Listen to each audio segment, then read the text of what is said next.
This is Vander's Human Physiology by E. Woodmere, H. Raff, and K. Strang. Structure and maintenance of neurons. Okay, let's examine this title. The word structure is also used in English class when discussing the construction of an essay. Therefore, structure must refer to the construction of a neuron, and maintenance can be associated with car maintenance. This is something that is performed on a vehicle to preserve the life of the car. This leads me to believe maintenance of the neuron are the necessary steps to preserve the neuron. By simply reading the title, I can predict this chapter will address construction and preservation of a neuron. I also see a drawing of two spider-like objects on this page. This drawing must be of two neurons, but I will continue reading in order to confirm.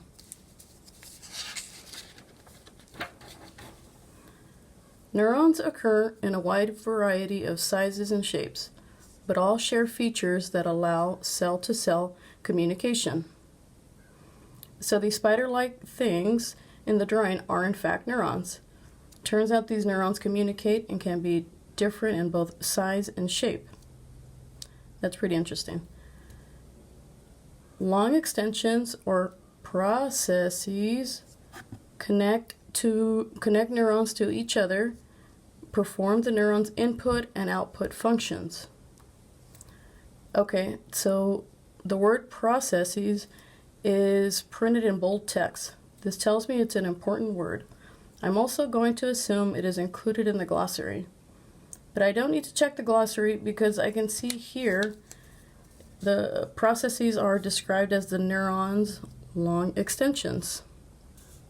To me, the processes look like spider legs, and I will use that mental image to help me remember this term.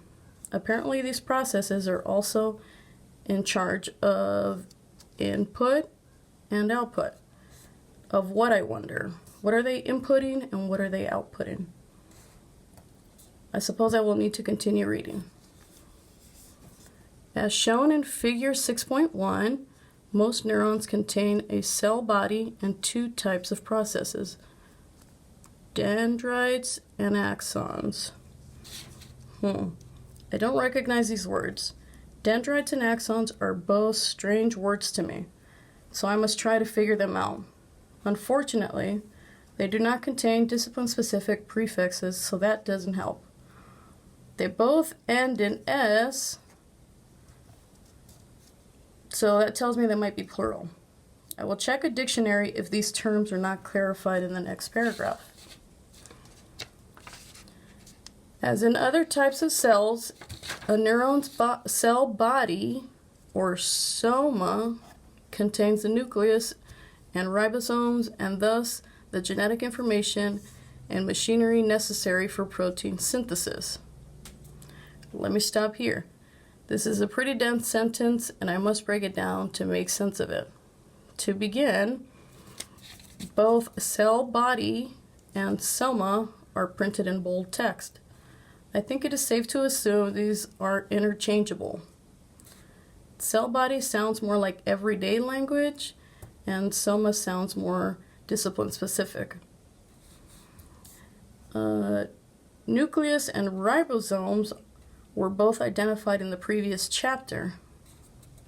They were identified as organelles that make up the cell. The dendrites are a series of highly branched out outgrowths of the cell body. In the PNS, dendrites receive incoming information and transfer it to integrating regions of sensory neurons. So here is another bold text. Dendrites must be important, so I must remember that they are processes that receive information. In the previous chapter, I learned that PNS is short for peripheral nervous system. This system connects the nerves to the brain and the spinal cord to the rest of the body. The word integrating is a bit difficult. Let me try to dissect. I know the prefix inter means between two groups, so I'm going to assume, or rather predict, the information is being transferred between more than one neuron. I will keep reading to test my hypothesis. In the CNS, dendrites and the cell body receive most of the inputs from other neurons, and the dendrites generally take more important roles. Okay, in the last chapter, I also learned that CNS is short for central nervous system. This system is made up of the brain and the spinal cord. So the CNS and the PNS can be confusing. They sound similar and they look similar, but I must remember that they are different. The PNS connects the nerves to the rest of the body, and the CNS is made up of the brain and spinal cord.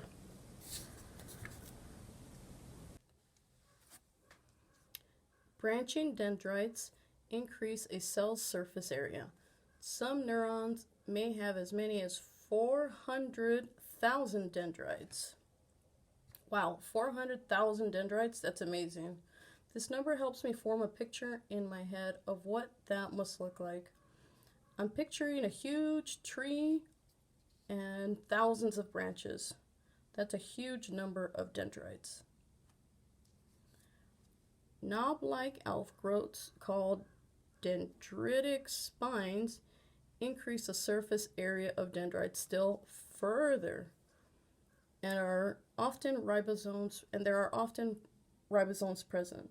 The presence of protein synthesis machinery also allows dendritic spines to remodel their shape in response to variation in synaptic activity, which may play a key role in complex processes like learning and memory. So here's another term in bold text. Dendritic spines are important because they increase the surface area. I also see synthesis, protein synthesis, and synaptic activity in the sentence. They both share the prefix syn, which means together or related to. Protein synthesis could mean the joining of protein, and synaptic activity could mean related to the synapse of the cell. I will have to keep reading to confirm. So now I encourage you all to practice these Think Alouds when you're reading difficult text.